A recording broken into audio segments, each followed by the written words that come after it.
만복에겐 원하나님 온 백성 찬송 드리고 저 천사여 찬송하세. 찬송 성부 성자 성령 아멘.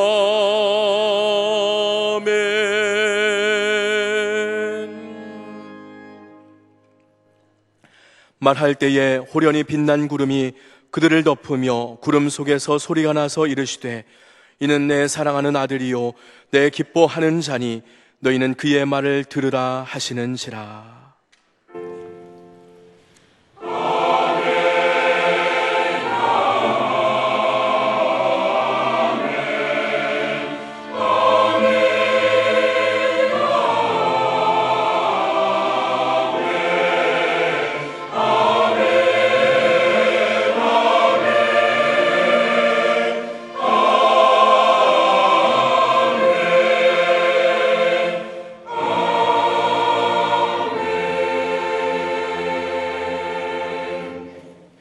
이 시간 하나님께서 우리에게 주시는 구약의 말씀은 창세기 37장 18절부터 24절까지입니다. 제가 가진 성경 57쪽입니다. 창세기 37장 18절부터 24절까지입니다. 요셉이 그들에게 가까이 오기 전에 그들이 요셉을 멀리서 보고 죽이기를 꾀하여 서로 이르되 꿈꾸는 자가 오는도다. 자, 그를 죽여 한 구덩이에 던지고 우리가 말하기를 악한 짐승이 그를 잡아먹었다 하자. 그의 꿈이 어떻게 되는지를 우리가 볼 것이니라 하는지라. 루벤이 듣고 요셉을 그들의 손에서 구원하려 하여 이르되 우리가 그의 생명은 해치지 말자. 루벤이 또 그들에게 이르되 피를 흘리지 말라. 그를 광야 그 구덩이에 던지고 손을 그에게 대지 말라 하니 이는 그가 요셉을 그들의 손에서 구출하여 그의 아버지에게로 돌려보내려 함이었더라. 요셉이 형들에게 이르매 그의 형들이 요셉의 옷 곧 그가 입은 채색 옷을 벗기고 그를 잡아 구덩이에 던지니 그 구덩이는 빈 것이라. 그 속에 물이 없었더라. 아멘.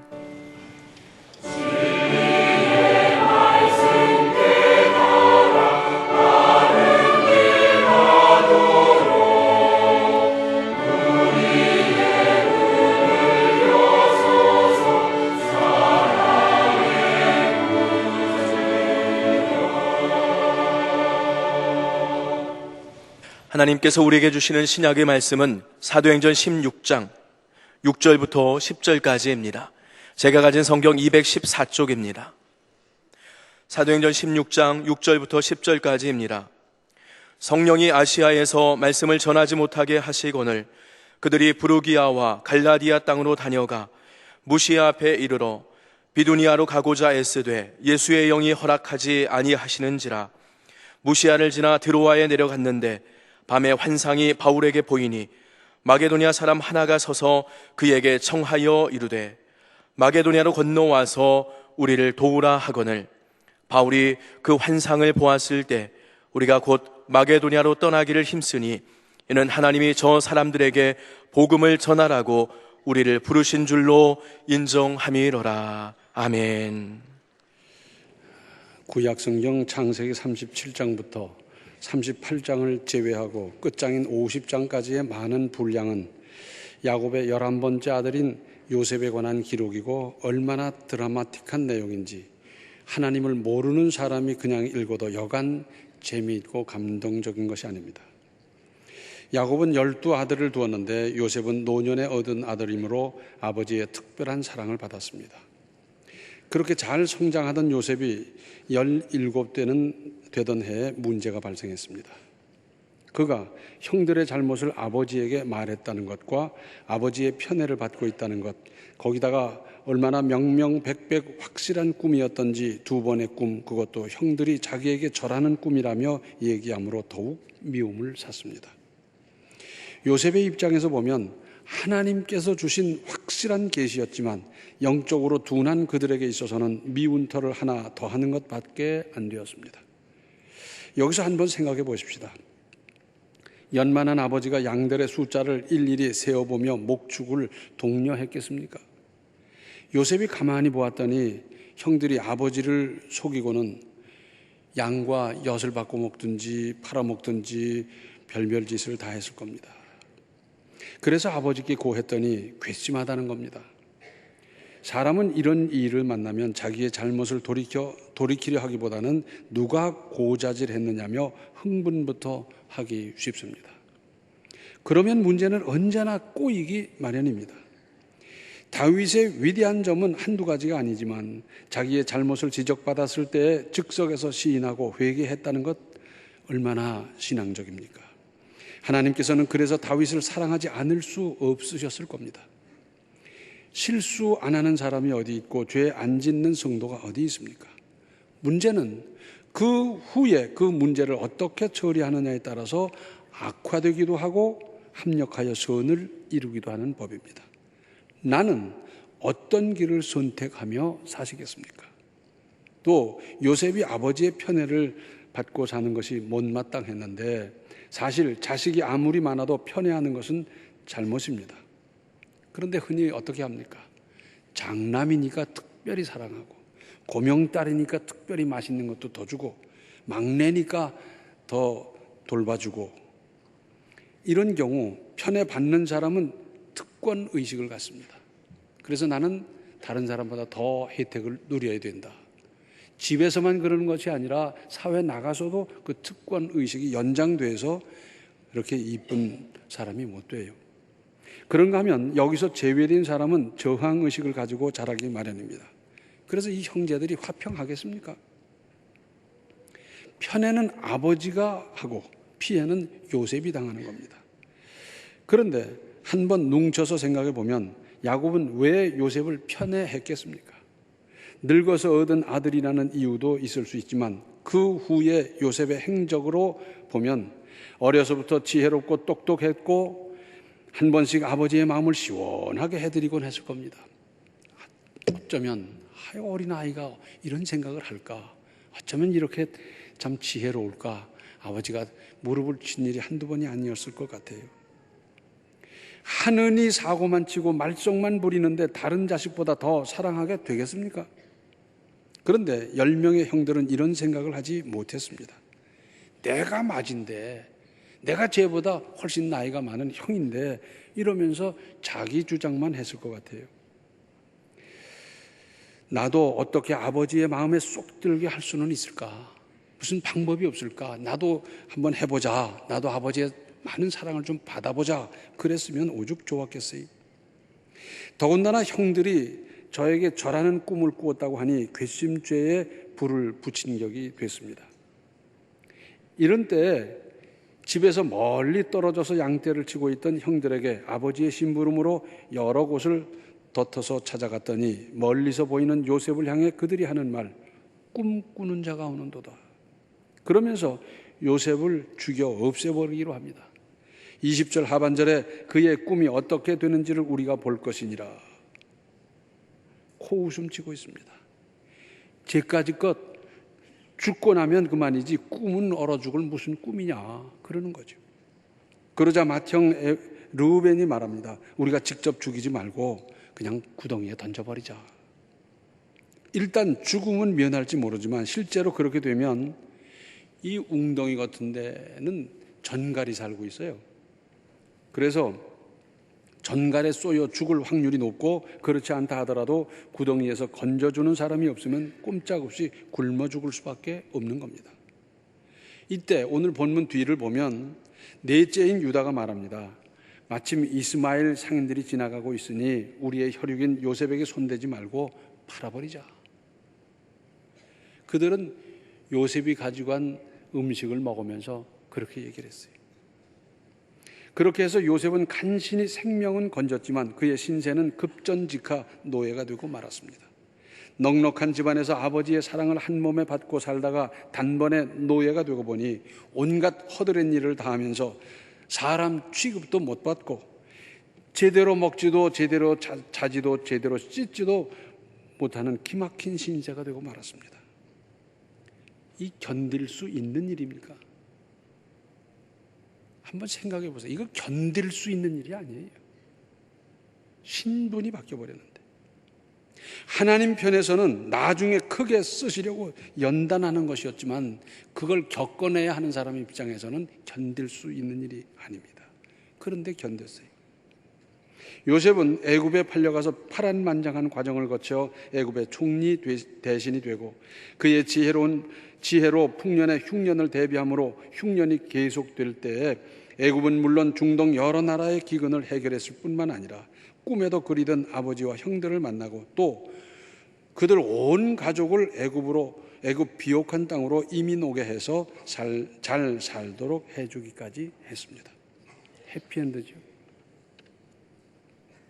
요셉 행적의 클라이막스는 여기에 있습니다. 양식을 구하러 온 괴죄죄한 모습의 형들을 만나서 높고 높은 애굽의 총리 대신이 자기가 요셉이라고 밝힙니다. 그 형들이 어떤 충격을 받았겠습니까? 아마 아뜩하고 사시나무 떨듯이 떨었을 겁니다. 그 형들을 향해서 하는 말, 창세기 45장 5절로 8절에 이렇습니다. 당신들이 나를 이곳에 팔았다고 해서 근심하지 마소서, 한탄하지 마소서. 하나님이 생명을 구원하시려고 나를 당신들보다 먼저 보내셨나이다. 이 땅에 2년 동안 흉년이 들었으나 아직 5년은 밭갈이도 못하고 추수도 못할지라. 하나님이 큰 구원으로 당신들의 생명을 보존하고 당신들의 후손을 세상에 두시려고 나를 당신들보다 먼저 보내셨나니, 그런즉 나를 이리로 보낸 이는 당신들이 아니요 하나님이시라. 하나님이 나를 바로에게 아버지로 삼으시고 그 온 집의 주로 삼으시며 애굽 온 땅의 통치자로 삼으셨나이다. 분명히 형들이 팔아먹었어요. 그런데 나를 보낸 건 형들이 아니고 하나님이라는 겁니다. 앞서 보내서 구원을 이루려고 하셨다는 겁니다. 얼마나 아름다운 장면입니까? 이들을 애굽으로 오게 해서 요셉은 아버지를 자주 배웠고 그리고 넉넉하게 살도록 했는데, 아버지 야곱이 세상을 떠나자 요셉의 형들은 또 한 번 사색이 되고 말았습니다.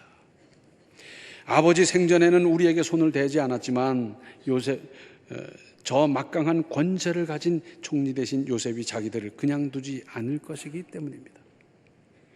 자기들 같으면 틀림없이 그렇게 할 거거든. 가만두겠습니까? 창세기 50장 15절로 21절을 보면 이런 말씀이 있습니다. 요셉의 형제들이 그들의 아버지가 죽었음을 보고 말하되, 요셉이 혹시 우리를 미워하여 우리가 그에게 행한 모든 악을 다 갚지나 아니할까 하고 요셉에게 말을 전하여 이르되, 당신의 아버지가 돌아가시기 전에 명령하여 이르시기를, 너희는 이같이 요셉에게 이르라. 내 형들이 내게 악을 행하였을지라도 이제 바라건대 그들의 허물과 죄를 용서하라 하셨나니, 당신 아버지의 하나님의 종들인 우리 죄를 이제 용서하소서 하며, 요셉이 그들이 그에게 하는 말을 들을 때 울었더라. 그의 형들이 또 친히 와서 요셉의 앞에 엎드려 이르되, 우리는 당신의 종들이니이다. 요셉이 그들에게 이르되, 두려워하지 마소서. 내가 하나님을 대신하리이까. 당신들은 나를 해하려 하였으나 하나님은 그것을 선으로 바꾸사 오늘과 같이 많은 백성의 생명을 구원하게 하시려 하셨나니, 당신들은 두려워하지 마소서. 내가 당신들과 당신들의 자녀를 기리리이다 하고 그들을 간곡한 말로 위로하였더라. 얼마나 아름답습니까? 얼마나 아름답습니까? 한 번쯤 이런 말을 할 만도 할 거예요. 내가 그때 꿈 얘기했잖아요. 그거 이렇게 이루어졌지 않습니까? 할 만도 하잖아요. 그런데 그런 말 다 안 하고요. 그리고는 염려하지 말라고. 당신들의 자녀들까지 내가 다 기르겠다고. 다 용서하고요. 여기서 몇 가지 짚어야 할 대목이 있습니다. 먼저 하나님께서 여러 방법으로 계시하십니다. 히브리서 1장 1절을 보면, 옛적의 선지자들을 통하여 여러 부분과 여러 모양으로 우리 조상들에게 말씀하신 하나님이 그랬어요.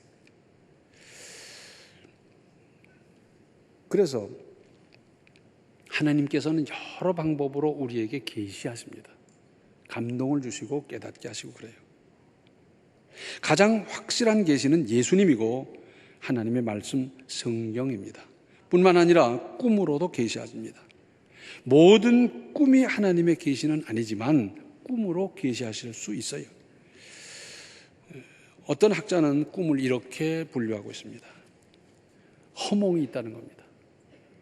사람이 허약해서 제 몸 하나도 가누지 못하는 사람, 이런 사람이 잠을 자면요, 밤새도록 꿈을 꾸는데 몇 개를 꿨는지, 무슨 장면이 지나갔는지, 무슨 꿈을 꿨는지도 모르고 잤는지 꿈을 꿨는지 그냥 그렇게 지나가는데 그건 그야말로 허몽이라는 거예요. 그 다음은 잠몽이라 그래요. 생각이 많고 고민이 많고 복잡한 사람, 꿈을 꿔도 별별 꿈을 다 꾸는 거예요. 복잡한 사건, 사물 그냥.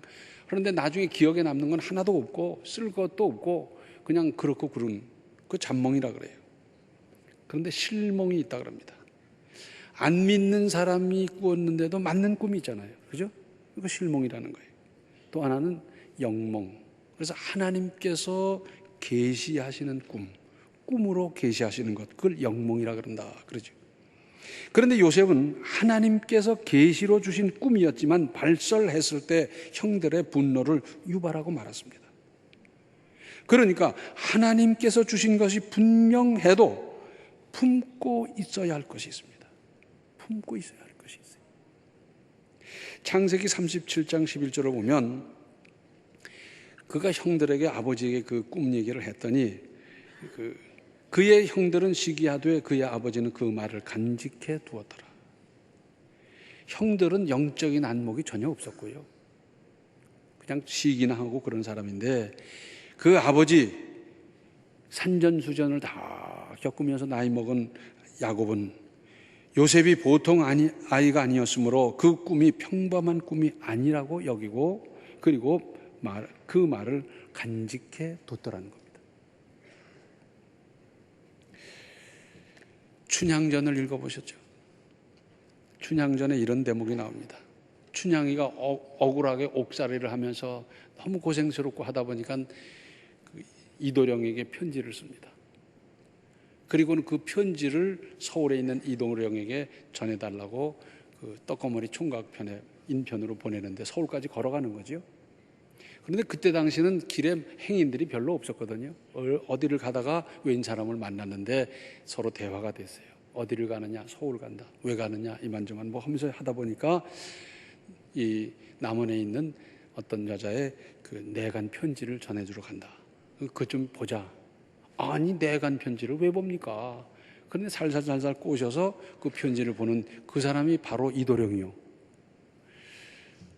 읽다가 보니 눈물을 툭툭툭 흘리니까 아니 왜 남의 왜 내간 편지를 보면서 눈물을 흘리냐고 이거 젖겠다고 내놓으라고 하는데 가만히 있으라고 끝까지 보자고 하면서 시비를 하는데 밀고 땡기고 하다 쩔렁하는데 보니까 이게 웬일입니까? 마패를 봤어요.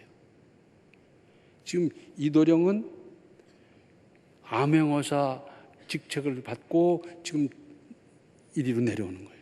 근데 그건 극비에 붙여야 되는 건데 그 암행어사 마패를 보고는 겁이 나서 덜덜 떠는데 그때 이몽룡 하는 말이 있습니다. 천기를 누설하면 살아남지 못하리라. 천기란 말은 하늘의 비밀이라는 뜻인데 말하자면 국가의 비밀이죠. 그걸 발설했다 너는 죽는다 그 말이에요. 그러니까 사람은 모름지기 입이 무거워야 합니다. 입이 가벼운 사람은 큰일을 할 수도 없고 큰일에 붙여줘도 안 되고 함께 일해도 안 됩니다. 못 써요. 큰일 납니다. 보세요. 요셉은 그것으로 말미암아 어떻게 됐어요?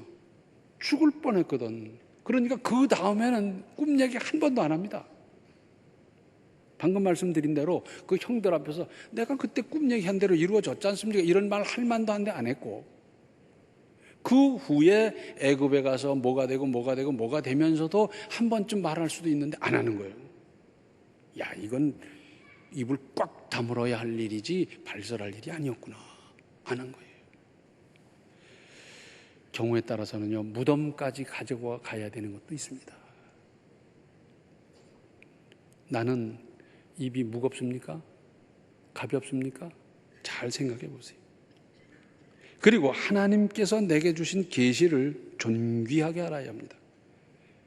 그래서 고이 간직하고 될 일을 사모하고 그 꿈을 이루기 위해서 하나씩 준비하고 기다리고, 요셉을 보십시오. 하나님께서 주신 거룩한 계시는 이루어집니다. 혹 누가 그랬을지 몰라요. 전 노예 따위가 앞으로 무슨 큰 일을 하겠나. 노예로 살다가 죽는 거지 뭘. 그래도 하나님은 이루십니다. 반드시 이루십니다. 늦어도 이루십니다. 시편 37편 7절 상반절을 보면 여호와 앞에 잠잠하고 참고 기다리라. 방정 떨지 말고 좀 가만히 있으라는 겁니다. 기다리는 거라는 거지요. 이사야서 60장 22절 하반절을 보면 때가 되면 나 여호와가 속히 이루리라. 때가 된다는 게 무슨 뜻입니까? 전지전능하신 하나님께서 생각하시는 적절한 때. 근데 이 때는 사람이 좀 당길 수도 있고 늦출 수도 있을 거예요. 뜸을 일찍 들여서 다 때가 되면 하나님께서 일찍 역사하실 수도 있잖아요. 그런데 사람이 딴짓하다가 그 시기를 늦춰 놓으면 하나님께서 보실 때 아, 이거 적절한 때가 아니구나 하면서 때를 늦추실 수 있지 않겠어요?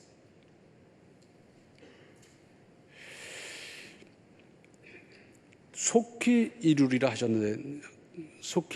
하셨는데 그때가 되면 제꺽제꺽 이루신다는 뜻입니다. 기다리는 것도 믿음입니다. 믿음 없으면 기다릴 수가 없습니다. 마가복음 11장 24절을 보면 그러므로 내가 너희에게 말하노니 무엇이든지 기도하고 구하는 것은 받은 줄로 믿으라. 그리하면 너희에게 그대로 되리라. 의심하고는 기도하지 말고 기도할 바에는 믿고 기도할 것이고, 그리고 기도한 것은 이루어진 그때를 바라보며 지금 느끼고 지금 감사하고 지금 그걸 누리라는 겁니다. 17살에 받은 하나님께서 주신 요셉의 꿈은 적어도 20년 또는 30년 후에 이루어졌음을 명심하십시오. 특별히 여기서 우리가 주목할 것은 용서하는 요셉입니다. 자, 그 형들에 대한 원한을 품고 있기로 생각한다면 이를 갈다 이가 없어졌을지도 몰라요. 아니, 어떻게 동생을 팔아먹습니까? 동생을 죽이자 그럽니까? 미우면 한 대 지어박는 게 낫지 어떻게 그럴 수가 있습니까? 이런 나쁜 놈들이 있어요. 살려둬야 할 가치가 있는 겁니까? 그런데 용서하는 겁니다. 제 생각 같아서는 그냥 용서하긴 그렇고, 군대식으로 하면 쪼그려뜨기 한 50번을 시키고 나서 용서를 하든지 엎드려 버쳐 한 시간을 시켜놓고 그 다음에 용서를 하더라도 했으면 참 좋을 것 같은데 요셉은 그렇게 하지 아니하고 그냥 용서해 줬어요. 근데 사람들은 어떻게 하냐면요, 그 사람 때문에 그 일 때문에 고생하고 뭐하고 하지만은 그래서 오히려 또 연단 받아가지고 지금 형편이 아주 좋아졌는데 입장도 괜찮아졌고 경제적으로도 나아졌고, 그런데도 옛날에 조그만 걸 용서 못하고 기억하고 딱 품고 있고 이러는 거예요. 이건 하나님의 마음이 아니잖아요. 우리 하나님께서는 뭐라고요? 기억조차 안 하신다 그랬어요. 아, 얼마나 멋져요. 얼마나 멋있는 하나님입니까? 기억조차 안 하시는데, 하나님을 믿는 사람들은 옛날에 그것까지 다 기억해가지고 안에 품고 있다 보니까 사실은 제가 괴로워요. 용서하면 내가 편합니다. 작은 사람은 용서할 수가 없어요. 큰 사람이 할 수 있어요. 키가 크다고 큰 사람입니까? 키가 작아도 가슴이 크고 마음이 크고 스케일이 크고 믿음이 크고 용서를 크게 하는 사람, 그 사람이 큰 사람 아니겠어요? 신약 본문은 시간 관계상 다음에 또 말씀드리기로 하고요. 용서하십시오. 자녀도 용서하시고 부모도 용서하시고 형제도 용서하시고 주변 사람들 다 용서하세요. 용서하지 못하면 내가 외롭다니까요. 이를 갈고 그냥 마음 꼬부려 있으면 그게 생산적이겠습니까? 건설적이겠습니까? 하나님이 원하시겠습니까? 용서 다 하면 거리낌이 없어요. 다 용서하고 사십시오. 어떤 사건도 어떤 일도 다 용서하십시오. 남편도 용서하시고 아내도 용서하시고 이모도 용서하시고 삼촌도 용서하시고 다 용서하시면서 그 큰 믿음의 용서를 베풀며 이루며 아름다운 인생을 건설해 가시기 바랍니다. 기도하시겠습니다. 은혜로우신 아버지 하나님, 저희들은 소갈머리가 콩알만 했더랬습니다. 용서하지 못하고 마음에 켜켜이 쌓아둔 일들은 얼마나 많았습니까? 요셉의 이 위대한 모습을 보면서 저희들이 참 깨닫는 것이 많습니다. 이제 저희들은 용서하고 사랑하게 하여 주시옵시고, 이제 저희들은 요셉이 갔던 그 길을 꾸준히 따라갈 수 있는 우리의 믿음이 되게 하여 주시옵소서. 자기를 죽이려고 했던 다른 사람도 아닌 혈육 친척도 아닌 형들을 용서할 수 없지만, 그러나 용서한 이 위대한 점을 우리가 본받게 하시고, 주님께서 용서하기로 작정하셔서 십자가에서 몸버려 피 흘려 구속을 이루지 않았습니까? 저희들도 그 길을 갈 수 있도록 주여 도와 주시옵소서. 예수님의 이름 받들어 간절히 기도하옵나이다. 아멘. 하나님이 주시는 미래의 꿈을 고이 품고 기도하며 사모하십시오. 지금은 생명의 주 예수 그리스도의 은혜와 하나님 우리 아버지의 극진하신 사랑과 성령의 감화 감동 충만 교통하심이 하나님의 계시를 귀하게 알고 용서하며 사는 큰 인생을 살기로 작정하는 모든 성도들 머리 위에 이제로부터 영원토록 함께 계시기를 간절히 축원하옵나이다. 아멘.